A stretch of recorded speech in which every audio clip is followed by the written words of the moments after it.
చంద్రబాబు నాయుడు ఢిల్లీ టూర్పై అందరూ ఆసక్తిగా గమనిస్తున్నారట. రాష్ట్రానికి ఎంతవరకు నిధులు తేగలరో, మూడోసారి ఢిల్లీ పర్యటనలో ఏమిస్తారో. ఆంధ్రప్రదేశ్ ముఖ్యమంత్రి చంద్రబాబు నాయుడు ఢిల్లీ టూర్పై అందరూ ఆసక్తిగా గమనిస్తున్నారు.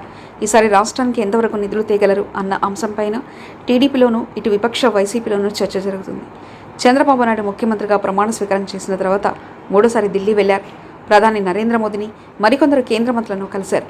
అయితే ప్రధానంగా నిధుల కన్నా గత ప్రభుత్వం చేసిన రుణాలను రీషెడ్యూల్ చేయాలని చంద్రబాబు కేంద్ర ప్రభుత్వాన్ని కోరేందుకు ప్రత్యేకంగా ఈ హస్తినా పర్యటన పెట్టుకున్నట్లు సమాచారం. రుణాల రీషెడ్యూల్ జరిగితే కొంతవరకు రాష్ట్రం మీద ఆర్థిక భారం పడకుండా వెసులుబాటు ఉంటుందని ఆయన ఆలోచిస్తున్నారు. ఆంధ్రప్రదేశ్ ముఖ్యమంత్రి చంద్రబాబు ప్రధాని నరేంద్ర మోదీని కలిశారు. రాష్ట్ర ఆర్థిక పరిస్థితికి సహకరించాలని చంద్రబాబు మోదీని కోరారు. అమరావతి అభివృద్ధికి నిధులు విడుదల చేయాలని ఈ సందర్భంగా ప్రధానికి విజ్ఞప్తి చేశారు. అలాగే పోలవరం ప్రాజెక్టు త్వరితగతిన పూర్తి చేసేందుకు సహకరించాలని కోరారు. దీంతో పాటు గత ప్రభుత్వం తీసుకున్న రుణాలను రీషెడ్యూల్ చేయాలని కోరారు. అందుకు ప్రధాని సానుకూలంగా స్పందించినట్లు తెలిసింది. రాష్ట్ర విభజన జరిగినప్పుడు ఇచ్చిన హామీలను అమలు చేయాలని, వెనుకబడిన ప్రాంతాలకు అభివృద్ధి నిధులను కూడా కేటాయించాలని చంద్రబాబు ప్రధానమంత్రి నరేంద్ర మోదీని కోరారు. సంక్షేమ పథకాలను అమలు చేయడానికి అవసరమైన రుణాలు తీసుకునేందుకు అనుమతి ఇప్పించాలని కూడా చంద్రబాబు ప్రధాని నరేంద్ర మోదీని కోరినట్లు తెలిసింది. ఇద్దరి మధ్య చర్చలు సానుకూలంగా జరిగాయని పార్టీ వర్గాలు వెల్లడించాయి. అలాగే శనివారం సాయంత్రం 6 గంటలకు కేంద్ర ఆర్థిక మంత్రి నిర్మలా సీతారామన్తో భేటీ అయ్యారు. ఏపీకి రావాల్సిన నిధులను వెంటనే విడుదల చేయాలని కోరనున్నారన్న సమాచారం. తర్వాత కేంద్ర హోంమంత్రి అమిత్ షాతో కూడా చంద్రబాబు భేటీ అయ్యారు. విభజన సమస్యలు, పెండింగ్ సమస్యల పరిష్కారానికి చొరవ చూపాలని ఆయనను చంద్రబాబు కోరారు. ఆంధ్రప్రదేశ్ అభివృద్ధి కోసం అన్ని విధాలా ప్రయత్నిస్తున్న చంద్రబాబు నాయుడికి ఢిల్లీ టూర్ అంశం చాలా కీలకమని చెప్పాలి.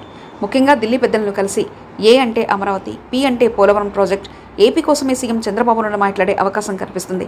అవి రెండు త్వరితగతిన పూర్తయ్యేలా ఏం చేయాలనే విషయం మీద మాట్లాడే అవకాశం ఉంది.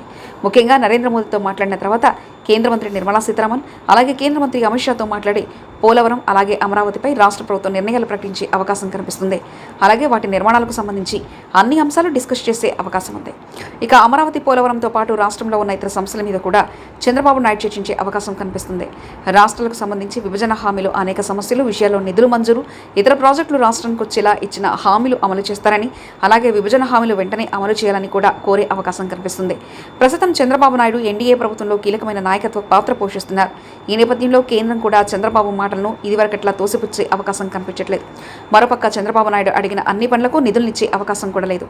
అయితే రాష్ట్రానికి ఏ మేరకు అవసరమో చంద్రబాబు నాయుడు ఏ మేరకు సహకరిస్తారో మంచిదో ఆ విధంగా అమలు చేసే అవకాశం మాత్రం కనిపిస్తుంది. మరిన్ని కథనాల కోసం సబ్స్క్రైబ్ చేసుకోండి మీ అక్షర శిల్పం.